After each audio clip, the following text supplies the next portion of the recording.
महिला दिनाचं औचित्य साधून आयोजित आज सभागृहामध्ये आपण आयोजित केलेल्या या विशेष चर्चेमध्ये अनेक सन्मान्य सदस्य सहभागी झाले। मी सर्वप्रथम तर अध्यक्ष महोदय आपल्या माध्यमातून जे सन्मान्य सदस्यांनी या ठिकाणी सूचना मांडल्या, महिलांच्या प्रति सुरू असणाऱ्या वेगवेगळ्या योजना असतील त्यामध्ये अधिकच्या सूचना त्या ठिकाणी दिल्या, मी त्या सगळ्यांचे आभार मानते। विशेष आभार मी महिला आमदारांचे तर मानिनच, कारण आज महिला दिन विशेष असल्यामुळे महिला आमदारांना आपण प्राधान्याने लक्षवेधी सुद्धा आपण सर्व महिला आमदारांच्याच घेतल्या आणि त्याचबरोबर महिला दिनाच्या निमित्ताने अनेक महिला आमदारांनी लोकप्रतिनिधींनी या ठिकाणी आपल्या सूचना उपस्थित केल्या, पण काही पुरुष आमदारांनी सुद्धा याच्यामध्ये सहभाग घेतला, याबद्दल मी विशेष आभार मानीन। कारण ज्या वेळेला आपण महिला समानताच्या बाबतीमध्ये ज्या वेळेला आपण समाजामध्ये अधिकाधिक ती समानता वाढावी या दृष्टिकोनातून ज्या वेळेला शासन काम करत असतं, त्यावेळेला महिला आणि पुरुष लोकप्रतिनिधींनी एकत्रितपणाने जर त्याच्यामध्ये काम केलं तर ती समान वागणूक समाजामध्ये अधिक चांगल्या पद्धतीने आपण रुजवू शकू। आणि त्याचंच एक उदाहरण आज या सभागृहाच्या माध्यमातून पाहायला मिळालं, अनुभवायला मिळालं, याचा एक विशेष आनंद आणि अभिमान या सभागृहाचे एक कनिष्ठ सदस्य म्हणून मला नक्कीच त्या ठिकाणी आहे।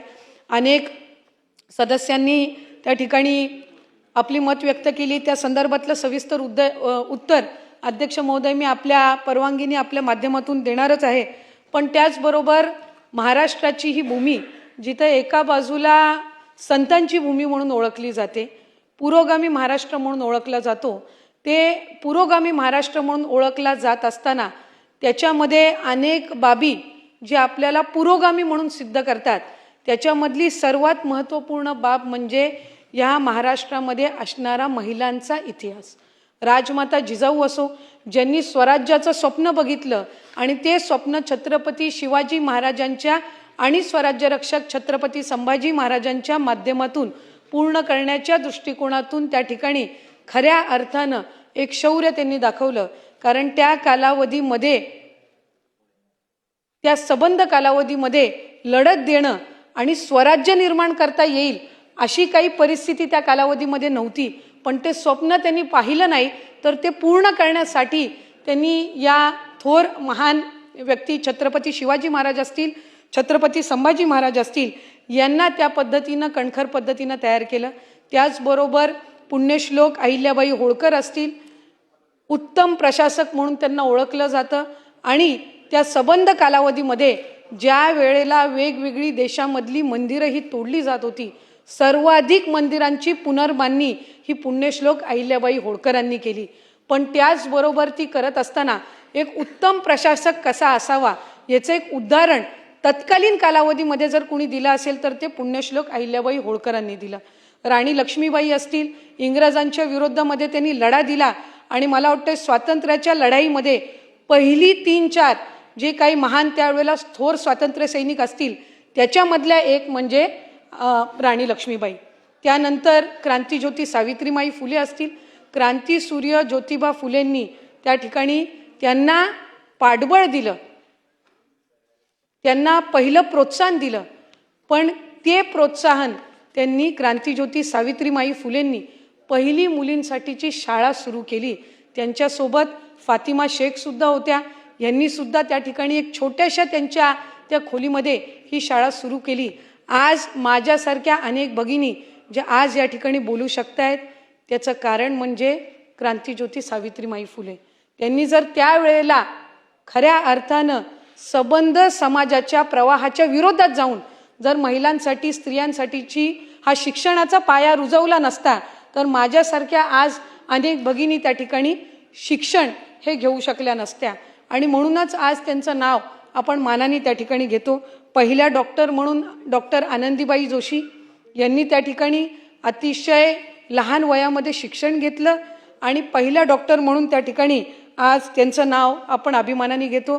रमाबाई रानडे असतील, पंडिता रमाबाई असतील, यांची अनेकांची नावं घेण्यासारखी आहेत आणि ज्या वेळेला आपण प्रगतिशील महाराष्ट्र, पुरोगामी महाराष्ट्र म्हणतो त्यावेळेला हा इतिहास जो गेल्या अनेक वर्षांपासूनचा आहे, कुठे ना कुठेतरी या इतिहासाची आपण पुनरावृत्ती करण्याच्या दृष्टिकोनातून अनेक सूचना या अनेक इथल्या सन्मान्य सदस्यांनी मांडल्या। सुरुवात त्याची आमच्या सभागृहातल्या वरिष्ठ भगिनी सदस्या मनीषाताई चौधरी यांनी केलं। त्यांनी गर्भधारणेच्या दरम्यान मातांचे मृत्यू त्याचबरोबर बालकांच्या दृष्टिकोनातून त्या ठिकाणी त्यांनी काही सूचना मांडलेल्या आहेत। IT सेक्टरमध्ये महिलांची स्थिती ही अधिक सुधारली पाहिजे या संदर्भामध्ये त्यांनी त्या ठिकाणी सूचना दिलेल्या आहेत। त्याचबरोबर महिला बचत गटाचे तर अनेक सदस्यांनी या ठिकाणी त्या संदर्भातल्या सूचना दिलेल्या आहेत। खरं तर महिला बचत गटाच्या दृष्टिकोनातून यंदाच्या वर्षीपासून ग्राम विकास विभाग अंतर्गत पहिल्या 11 जिल्ह्यामध्ये पायलट प्रोजेक्ट म्हणून हा करत जातोय। आता 13 जिल्हे त्याच्यामध्ये झालेले आहेत। त्याच्यामध्ये उमेद मॉल हे त्या ठिकाणी स्थापित करण्यात येणार आहेत आणि त्याच्यामध्ये प्रशिक्षणासाठीचा हॉल त्याचबरोबर त्यांनी बनवलेले वस्तू खाद्यपदार्थ याच्या विक्रीसाठी सुद्धा स्टॉल्स हे उपलब्ध केले जाणार आहेत आणि तालुक्याच्या प्रमुख बाजारपेठमध्ये किंवा तिथल्या त्या प्रमुख बाजारपेठमध्ये हे उपलब्ध करून दिले जाणार आहेत। या व्यतिरिक्त मुंबईच्या दृष्टिकोनातून त्यांनी काही विशेष जे या ठिकाणी सूचना दिलेल्या आहेत त्यामध्ये सुद्धा नक्कीच आम्ही मुंबई महानगरपालिका आणि महिला व बालविकास विभाग नगर विकास विभाग हे त्या ठिकाणी समन्वय साधून अधिकाधिक काम करण्याचा आमचा प्रयत्न राहील। शक्ती कायद्याच्या अनुषंगाने त्यांनी काही सूचना मांडलेल्या आहेत। खरं तर केंद्राने काही महिन्यांपूर्वीच नवीन त्यांच्या कायद्यांमध्ये काही बदल आणलेले आहेत आणि म्हणून जो आपण शासनाने प्रस्तावित केलेला शक्ती कायदा होता त्याच्यामध्ये आता आपण काही नवीन, कारण त्यांनी जे बदल केलेत त्याच्या व्यतिरिक्त जर काही बाबी राहिलेल्या असतील तर त्या आपण नव्याने प्रस्ताव करून आपण गृह विभागाच्या माध्यमातून महाराष्ट्र शासनाच्या माध्यमातून आपण ते त्या ठिकाणी केंद्राकडे सादर करणार आहोत। यानंतर आमच्या सन्मान्य सदस्य रंजनाताई जाधव असतील, यांनी सुद्धा उमेदच्या संदर्भात महिला बचत गटाच्या संदर्भात ग्रामीण भागातील महिलांसाठी कौशल्य विकास प्रशिक्षण केंद्रे आणि उद्योजकांसाठी कमी व्याजदरामध्ये कर्ज सुविधा उपलब्ध करून देण्याच्या संदर्भामध्ये त्यांनी या ठिकाणी सूचना मांडलेल्या आहेत। कौशल्य विकास विभागासोबत समन्वय साधून आम्ही नक्कीच अशा पद्धतीच्या प्रशिक्षण देण्याच्या दृष्टिकोनातून यंदाच्या वर्षीपासून आम्ही ते काम त्या ठिकाणी सुरू करू।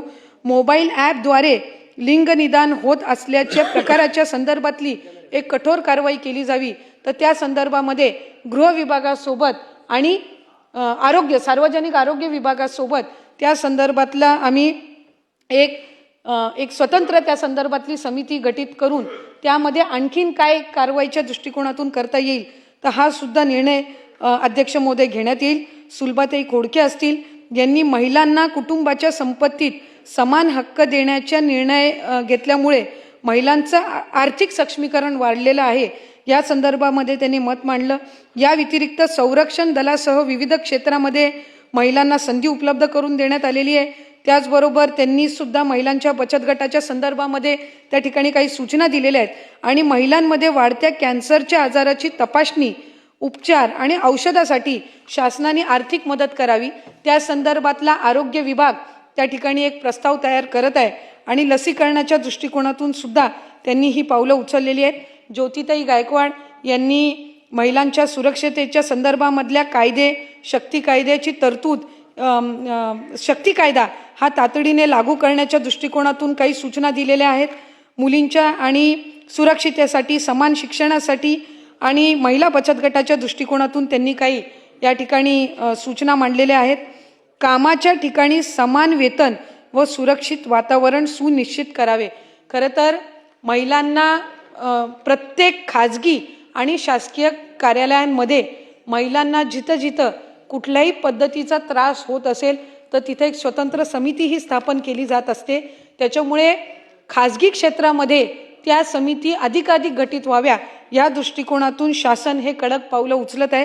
कारण शासनामध्ये तर आपण ते करतच असतो, आपल्या सर्व शासकीय कार्यालयांमध्ये तर ती आहेतच, पण खाजगी कार्यालयांमध्ये वाढण्याच्या दृष्टिकोनातून काही कडक पावलं ही उचलली जात आहेत। श्वेता महालेजींनी महिलांच्या सायबर साक्षरतेच्या आणि डिजिटल व्यवहाराचे प्रशिक्षण देण्यासाठी अधिकाधिक प्रभावी त्या ठिकाणी ती केली जावी या संदर्भातल्या काही सूचना दिलेल्या आहेत। त्याच्यामुळे त्या संदर्भामध्ये सुद्धा एक फायनान्शियल लिटरसीचा आम्ही प्रोग्राम तयार करत आहोत, त्याच्यामध्ये या गोष्टी अंतर्भूत केल्या जातील। सरोजताई आहिरे यांनी असंघटित बांधकाम आणि ऊसतोड कामगार महिलांसाठी शिष्यवृत्ती, आरोग्य आणि कौशल्य विकास कार्यक्रम अधिक बळकट करावे या संदर्भातली त्यांनी सूचना दिलेली आहे. आणि महिला बचत गटांना बँक कर्ज आणखीन सुलभ पद्धतीनं मिळावं, मार्केटिंग त्यांना करता यावं आणि आदिवासी व दुर्गम भागातील ग्रामीण रुग्णालय PSC डॉक्टर हजर राहावेत, अनुपस्थितांवर कारवाई केली जावी अशा पद्धतीच्या त्यांनी सूचना दिलेल्या आहेत. आणि ग्रामीण भागातील विद्यार्थिनींसाठी ST बसच्या फेऱ्या वाढवून देण्यासंदर्भामध्ये त्यांनी सूचना दिलेल्या आहेत. त्या संदर्भामध्ये परिवहन विभाग असेल, आरोग्य विभाग असेल आणि त्याचबरोबर सहकार विभाग असेल यांना सुद्धा आणि आदिवासी विभाग असेल यांना आम्ही त्या संदर्भातल्या त्यांच्या सूचना या त्यांच्यापर्यंत पोहोचून त्याचा पाठपुरावा महिला व बालविकास विभाग म्हणून आम्ही नक्कीच करू. स्नेहा दुबेताईंनी बचत गट आणि सॅनिटरी नॅपकिनच्या संदर्भामध्ये महत्त्वपूर्ण प्रश्न उपस्थित केलाय. खरं तर 3% राखीव आपण जिल्हा नियोजन अंतर्गत ठेवत असतो आणि तिथल्या जिल्ह्याच्या परिस्थितीनुसार त्यांना ज्या बाबी तिथं गरजेच्या वाटतात त्यानुसार त्यांनी त्या 3% राखीव निधीमधून पालकमंत्र्याचा तो अधिकार असतो त्याच्यातून त्यांनी प्रस्तावित करायचे असतात. तर सॅनिटरी नॅपकिनच्या संदर्भामध्ये सुद्धा स्टेट लेवलची किंवा त्या 3% राखीवमधून प्राधान्य द्यावं या पद्धतीच्या सूचना त्या ठिकाणी देण्यात येतील. मंदाताई म्हात्रे यांनी आर्थिक सक्षमतेबद्दल त्याचबरोबर बचत गटांसंदर्भामध्ये या ठिकाणी त्यांनी सूचना मांडल्या आहेत. पण त्याचबरोबर फूड प्रोसेसिंग युनिटवर प्राधान्य दिलं जावं. तर त्या संदर्भातली स्थानिक जिल्हा पातळीवरची समिती ही तिथं स्थापित करण्याच्या दृष्टिकोनातून महिला व बालविकास विभागाकडून जिल्हाधिकाऱ्यांना एक पत्र जाईल आणि त्या संदर्भातली जिल्हास्तरीय समिती त्यांनी त्या ठिकाणी स्थापित करावी आणि प्रत्येक जिल्ह्यामध्ये ती करावी. त्याची जागा आणि सगळ्या ज्या बाबी आहेत त्या समितीच्या माध्यमातून निश्चित कराव्या अशा पद्धतीच्या सूचना देण्यात येतील. सुलभाताई चव्हाण यांनी वर्किंग विमेन हॉस्टेल महिला वसतिगृहांची संख्या वाढवण्याच्या दृष्टिकोनातून त्यांनी काही सूचना दिलेल्या आहेत. यावर महिला व बालविकास विभाग म्हणून आम्ही नक्कीच त्या ठिकाणी अधिक ती संख्या केंद्र शासनाच्या माध्यमातून वाढवण्याच्या दृष्टिकोनातून काम करू. अर्जुनजी खोतकर असतील यांनी त्या ठिकाणी काही सूचना मांडलेल्या आहेत. आदरणीय सुधीरजी मुनगट्टीवार साहेबांनी या ठिकाणी अनेक सूचना मांडलेल्या आहेत. त्याच्यामध्ये डिजिटलायझेशन असेल ह्या संदर्भामध्ये आपण जी सूचना मांडली की राज्यातल्या किंवा केंद्र शासनाच्या ज्या वेगवेगळ्या योजना असतील त्या सगळ्या एका प्लॅटफॉर्मवर त्यांना उपलब्ध व्हाव्या ह्या दृष्टिकोनातून आपण जी सूचना मांडलेली आहे त्याला महिला व बालविकास विभागाच्या माध्यमातून आम्ही ते प्लॅटफॉर्म हे तयार करण्याच्या दृष्टिकोनातून आम्ही त्या ठिकाणी काम सुरू करू. श्वेतपत्रिका म्हणजे ज्या वेळेला 4थं महिला धोरण आणण्यात आलं तर पहिल्या 3 धोरणांपेक्षा 4थं महिला धोरण हे वेगळं ठेवण्याच्या दृष्टिकोनातून त्यात काही बाबी आम्ही नमूद केल्या. त्याच्यामध्ये सर्वात महत्त्वाचं म्हणजे ते धोरण लवचिक असलं पाहिजे. म्हणजे पहिल्या 3 धोरणांमध्ये एखादे जर आपण त्याच्यामध्ये बाब निश्चित केली तर पुढचं धोरण येईपर्यंत ती बदलता येत नव्हती. पण 4थ्या महिला धोरणामध्ये एखादी योजना प्रभावी आहे किंवा ती कमी प्रभावी आहे याचे आपण त्याच्यामध्ये इंडिकेटर्स ठरवू शकतो आणि त्यानुसार त्याच्यामध्ये पुढचं धोरण यायच्या आधी त्याच्यामध्ये काही बदल आपण करू शकतो. तर या दृष्टिकोनातून त्या जेवढ्या आपल्या योजना आहेत याचं खऱ्या अर्थानं महिला सक्षमीकरणामध्ये किती रूपांतर होतंय याचं एक मूल्यमापन करून त्या धोरणाच्या माध्यमातून याच्यामध्ये बदल हे करण्यात येतील. एक अतिशय महत्त्वपूर्ण सूचना ही त्यांच्या वतीने आली ती सायबर क्राईम आणि सोशल मीडिया ह्या दृष्टिकोनातून आली. खरं तर सोशल मीडिया आणि सायबर क्राईमच्या म्हणजे त्या माध्यमातून अनेक असे जे महिला सायकोलॉजिकली त्यांच्यावर परिणाम होतो, मानसिक परिणाम होतो. शेवटी एक नकारात्मक कमेंट जरी ऐकली किंवा वाचली तरी त्यांना त्यातून परिणाम हा होत असतो.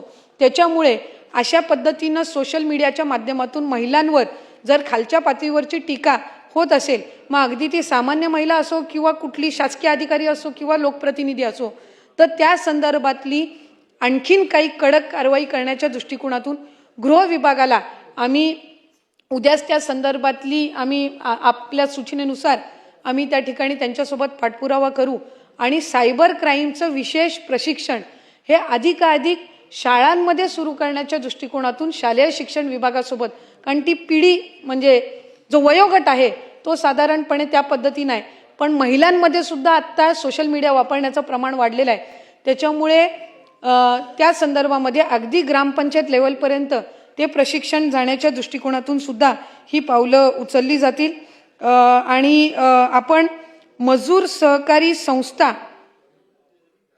ऑब्लिक महिला सहकारी संस्था यामध्ये जे आपण त्यांनी शासन निर्णयामध्ये काही बदल करावा या संदर्भामध्ये जी आपण सूचना दिलेली आहे ते संबंधित जो विभाग आहे त्यांना आम्ही त्या संदर्भातलं आपल्या या सूचनेनुसारचं पत्र आम्ही लिहून त्या संदर्भामध्ये सहकार विभाग हे तसा बदल हे करतील या पद्धतीचा पाठपुरावा हा केला जाईल।